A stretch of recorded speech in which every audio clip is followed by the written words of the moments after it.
Hi, I am the Free American Thinker, and I wanted to talk about something that is absolutely critical and incredible and awesome to think about and realize. And that is the fact that the universe is your mind. The fabric of the universe is consciousness. The universe around us is some creation of the minds in that universe. And I will give you an example. E equals mc squared. Energy equals mass times speed of light squared. All this dense reality is a mass. It's a projection of mass in this dense environment. But it can easily be converted into energy, and it can screw around with each other back and forth. That is the idea of materialization and dematerialization. That is the idea of projecting mass into this dimension and removing it, which is very doable, very possible. That is how interdimensional space-time travel works. You dematerialize out of this dimension and you rematerialize in another point in space-time. To understand that, though, is another subject. Really what I wanted to think about was kind of more of the thought of the idea of consciousness and the idea of the mind being the creation of your environment. And there's a note here that I wanted to talk about. Right now in academia, and I have to say academia more so than science, those are two different things.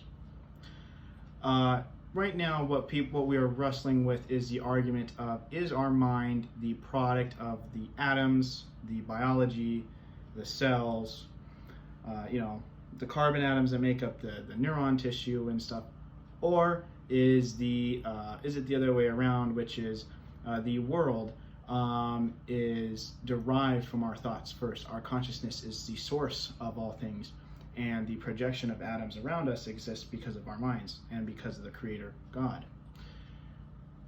There is a right answer to that question, and there is a wrong answer to that question, though I'll say that somewhat loosely, because you gotta be careful when you say something's right or something's wrong. Really what I'll say is it will be proven out in time in the next several hundred years. But the reason why I'm saying that is because I wanted to point out a question. Everything in this room that you see was a product, a creation of the mind. This marker, the paper, the desk, the phone, everything is completely artificial. In its natural state, this would have just been a jungle.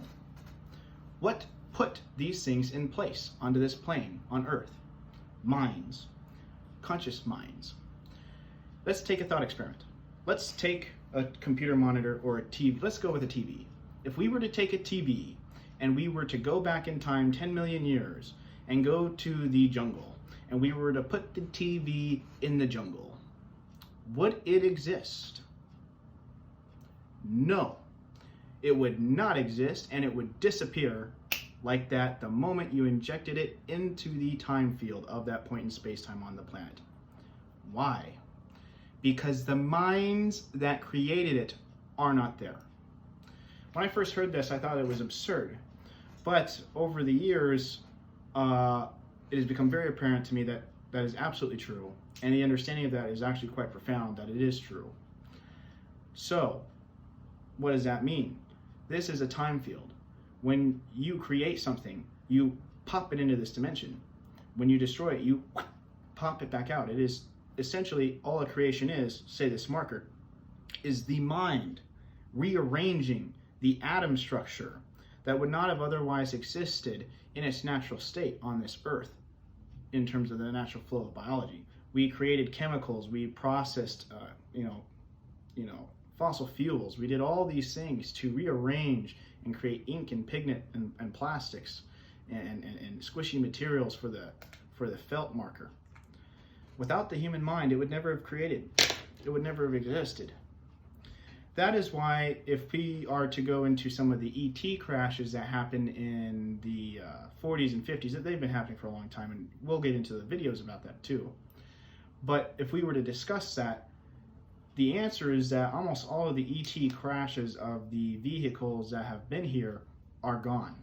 They have not been stored in the air bases and the military because they wink out, because the occupants and the creators of that craft they go away. They come to this planet, they visit, and they're gone. Once they're gone, their invention is gone, because our minds do not have the capacity to contain that existence.